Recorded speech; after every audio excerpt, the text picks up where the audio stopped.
saludo desde la columna Formas e Ideas, un espacio para la crítica del arte. En esta ocasión terminaremos nuestro recorrido por la exposición colectiva en el Museo Amparo en torno al territorio y titulada Lecturas de un territorio fracturado. Será nuestra segunda y última parte. Y para ello abordaremos las piezas bidimensionales, incluyendo pintura, dibujo, fotografía. Al igual que en la entrega anterior, sin embargo, no abordaremos todas las piezas con dichas características, solamente algunas. Uno de los elementos más importantes citados en el texto introductorio es la cultura, y es que efectivamente esta exposición toma la cultura como un eje transversal de un fenómeno identitario, por lo que están presentes elementos definitorios de nuestra nacionalidad y mexicanidad, conformadores de la cultura popular, tan referenciada desde el costumbrismo del siglo XIX, en el nacionalismo del siglo XX y presentes en una relectura y reconstrucción en el arte contemporáneo, con lo que se recategoriza la mexicanidad, tomando en cuenta los mestizajes, lo propio, lo ajeno, desde un contexto inmerso en la innegable globalización, para lo cual se deben plantear elementos del discurso postmoderno y no tanto de la modernidad como lo menciona el mismo texto introductorio. Dentro de este panorama también se ven incluidos obviamente aspectos sociales, económicos y políticos. Pues bien, iniciaremos nuestro recorrido con la obra de Julio Galán, con el retrato de su hermana Alicia.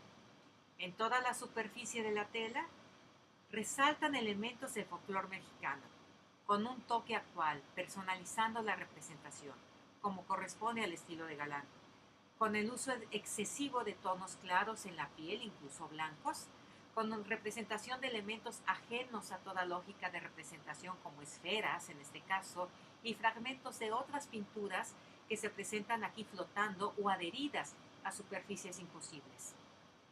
De hecho, la mexicanidad presente en la obra de Galán fungió como uno de los ejes temáticos de la exposición celebrada en su honor el año pasado, a los 10 años de su fallecimiento, en el Parque Fundidora de Monterrey.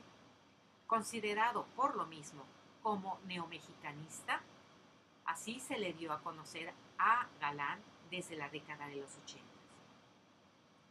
Desde la figuración, las pinturas de Galán es común la representación escenográfica del conjunto. Podríamos resumir el territorio de Galán como ese montaje que fabrica o construye dentro de los límites de su propio lienzo, por lo que los telones a manera de cortinas son comunes, lo mismo que los disfraces y la irrealidad claramente descrita. Cromosoma dañado es el título de la obra compuesta por 6 piezas de técnica mixta sobre papel de Daniel Guzmán.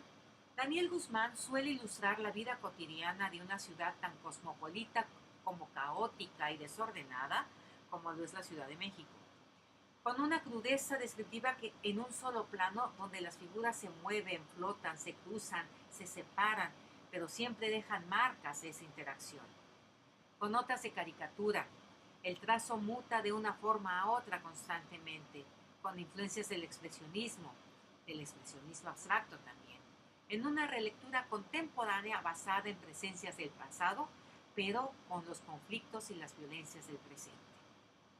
Bajo el título Cromosoma dañado, Guzmán realiza 100 dibujos, con lo que monta una exposición en Londres y realiza una publicación con la editorial RM en el 2015. La relación de los trabajos con el tema de la presente exposición tiene que ver con la referencia a la iconografía prehispánica, que en unión con otros seres y objetos se presentan en plena metamorfosis inacabada, por lo que hay un revoltijo de partes y objetos que tendrán un final desacertado y descontrolado. En estos trabajos, Guzmán hace alusión al característico dualismo prehispánico, caos, orden, vida, muerte, noche, día, en un único y centrado personaje, como solitario elemento del plano a manera de boceto. Edgardo Aragón es un artista oaxaqueño conceptual que presenta aquí una serie de cuadros pintados con óxidos de fierro procedentes de la descomposición de autopartes de un deshuesadero en su estado natal. Con ello, replantea el movimiento de población. Como en tantos lados de la República Mexicana, estos movimientos de población genera que se compren autos para el traslado, pero una vez pasando la frontera, estos mismos sean abandonados. O antes de irse en otro transporte, ya en su ciudad natal, los autos sean abandonados. El soporte utilizado por el artista son bastidores de pequeños formatos que insinúan las ventanas de los coches. Aragón es uno de los artistas emergentes más afamados del país, y entre los ejes temáticos de su trabajo están o figuran el espacio geográfico y la memoria colectiva, por lo que un cambio demográfico, un fenómeno social o político, no son ajenos a su obra. Pone sobre la mesa un punto de vista crítico y poco usual sobre problemáticas de grupo, en donde el proceso, es decir, el cómo, el qué, es más importante que el resultado final. Jorge Méndez Lake también es un artista joven, pero tapatío en este caso, y ha desarrollado una obra que se caracteriza por el ensamblado de tres elementos: la literatura, el dibujo y la intervención en el espacio.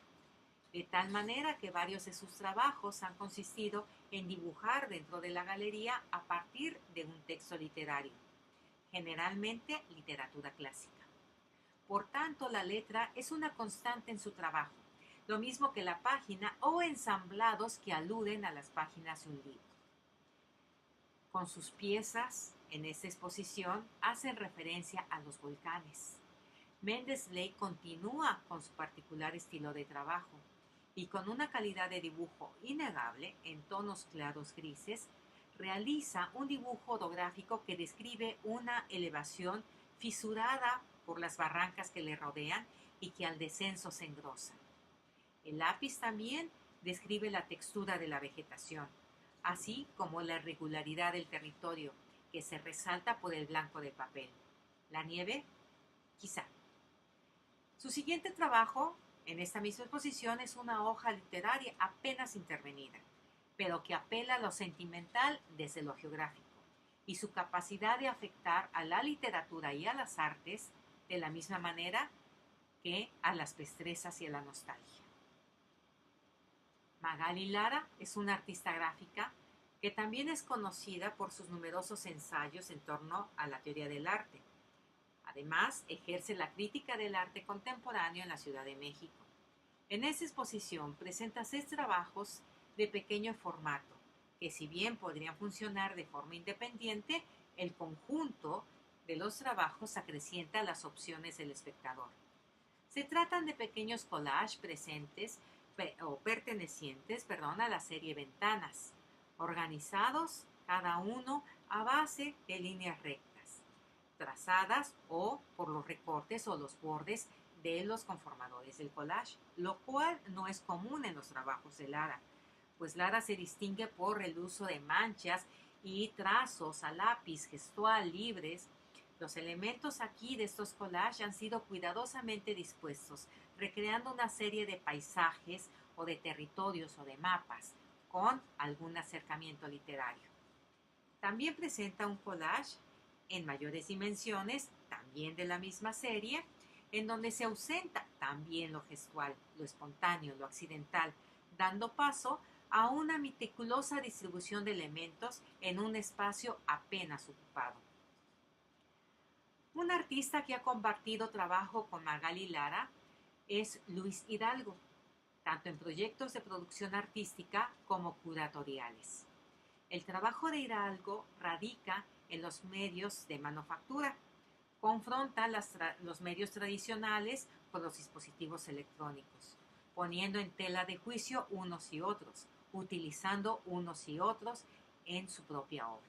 Es por ello que utiliza en esta y en otras ocasiones también el más tradicional y artesanal de los medios conocidos en estos territorios, el tapiz tejido, donde se transparenta el uso de recursos electrónicos para el diseño propuesto.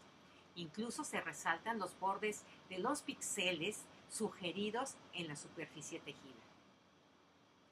Originario de la Ciudad de México, como la mayoría de los expositores, vive y trabaja actualmente en Lima, Perú, Pablo Vargas Lugo, de quien hemos tenido la oportunidad de apreciar obra en repetidas ocasiones en Puebla. Obra que toma como referentes diferentes disciplinas como la geografía, la astrología, la historia, la arqueología. Y al igual que Lara, también se le ha conocido por los textos que han sido publicados en diferentes medios. En esta ocasión, Vargas Lugo funde dos áreas del conocimiento, la astrología y la arqueología, para darle una lectura contemporánea con una intervención artística en la zona arqueológica de Cholula. Pues en la escalinata del edificio reconstruido y conocido como la pirámide tolteca, por la marca del cemento utilizado, se van representando diferentes lapsos de un eclipse a lo largo de videos simultáneos. Este trabajo representa la utilización del arte para la apropiación de un fenómeno presente en todos los tiempos, pero comercializado hoy en día. Es de resaltar la economía de recursos de Vargas Lugo en este particular, pues solamente utiliza algo que ya se ha construido con un conocido y muy popular sistema de mosaicos de motricidad personal. Pues bien, finalizo con la obra de Tiana Candiani, titulada Refranes, y que consiste en una serie de bastidores de reproducción serigráfica, en los que ha diseñado y escrito refranes. Lo característico en el resultado plástico obtenido, ya que pareciera que nada se ha terminado técnicamente. Es un conjunto de piezas que también podrían funcionar de forma independiente, pero que tienen mayor contundencia visual al ser expuestas en conjunto, tanto por las dimensiones alcanzadas como por la rotundidad, la rotunda claridad de las ideas expresadas en cada bastidor. Es decir, cada imagen está lograda por el conjunto de palabras, de superficies rectangulares similares, de bastidores alineados, matizados solos por las manchas. La obra de Candiani se ve delineada por su formación en letras hispanas, y esta no es la única. Sin embargo, hay que resaltar que Candiani es una artista muy conocida por su trabajo comprometido en Tijuana y la tensión con la frontera.